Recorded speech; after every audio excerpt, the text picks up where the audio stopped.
আসসালামু আলাইকুম। আপনারা কেমন আছেন? আশা করি আলহামদুলিল্লাহ ভালো আছেন। আজকে আমি রান্না করব শৈল মাছ ভাপারা।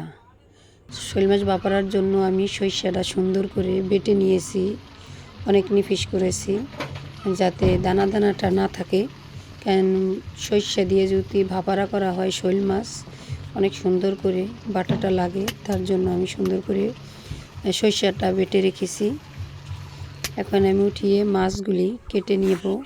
এই যে মাছগুলি কাটা হয়ে গেছে, কেননা অফ ক্যামেরায় কাটছি, আমি একা একাই ভিডিওটা করছি, পাশে মেয়ে ছিল না, এই জন্য আমি এক হাত দিয়ে ক্যামেরাটা ধরছি আর এক হাত দিয়ে কাটছি, এই জন্য আমি ক্যামেরাটা করতে পারিনি। এই দেখুন আমার কাটা হয়ে গেছে। এখন আমি চুলায় দেব না, আগে আমি বেগুন আর আলুটা কেটে রেখেছিলাম, সেই বেগুন আর আলুটা আমি কড়াইতে দেব। বেগুন আর আলুটা পরিমাণ মতন কেটে নিয়েছি, কেন মাছটা আল্লাহর রহমতে ভালোই পেয়েছে আর আব্বু।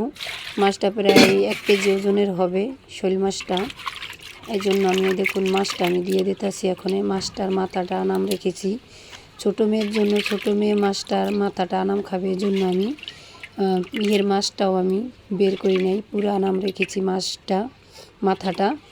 এজন্য আমি মাছটা পুরাটাই আমি এখন রান্না করব, কারণ লোকজন ঘরে বেশি।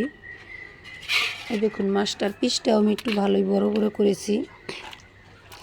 এখন আমি এই যে পেঁয়াজ আর মরিচটা আমি দিয়ে দিতেছি একে একে।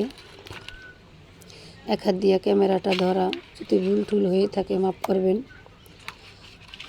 দেখেন আমি যে সরিষাটা বেটে রেখেছিলাম সেই সরিষাটা আমি দিয়ে দিছি, সরিষা বাটাটা পুরাই আমি দিছি। এখন আমি দিয়ে দেব জিরার গুঁড়াটা। জিরার গুঁড়াটা আমি পরিমাণ মতন দিয়েছি, কেননা একটু মশলা আমরা খাই বেশি। এখন আমি দিয়ে দেব হলুদের গুঁড়াটা।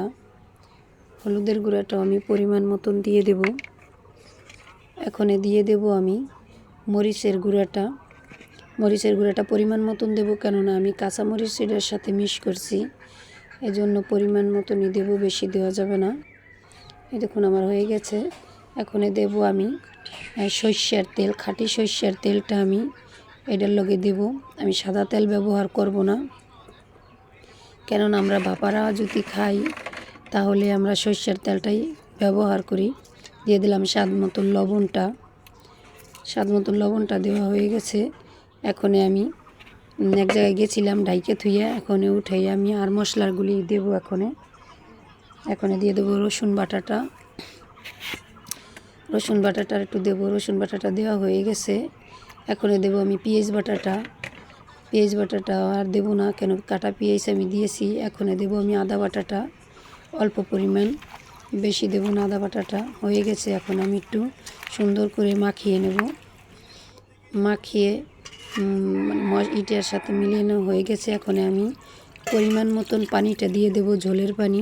আর যেরকম সিদ্ধ হয় এরকম পানিটাই আমি দিয়ে দেব, বেশি দেব না, কেননা আমরা মাছটা ভাপারা করলে আমাগো তরকারিটা হয় মাখা মাখা, কোনো ঝোল হবে না, এই জন্য অল্প পরিমাণ পানি আমি দিয়ে দেব। এই দেখুন মাছটা আমি পুরো আনাম রাখছি, আমি বুকের থেকেও মাছটা ভাগ করি নাই। দেখছেন পুরো আনাম মাথাটা রেখেছি আমি।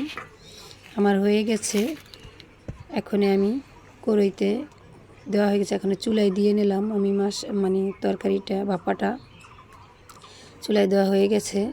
এখন আমি ওই জালটা ধরিয়ে নেব। ওই যে আমি এলাচ দারচিনি আর তেজপাতা দিয়ে দিলাম সামান্য পরিমাণ, বেশি দেব না। এখন আমার তরকারিটা হয়ে গেছে, আমি নামিয়ে নিলাম। এই দেখুন কালারটাও কি সুন্দর এসেছে।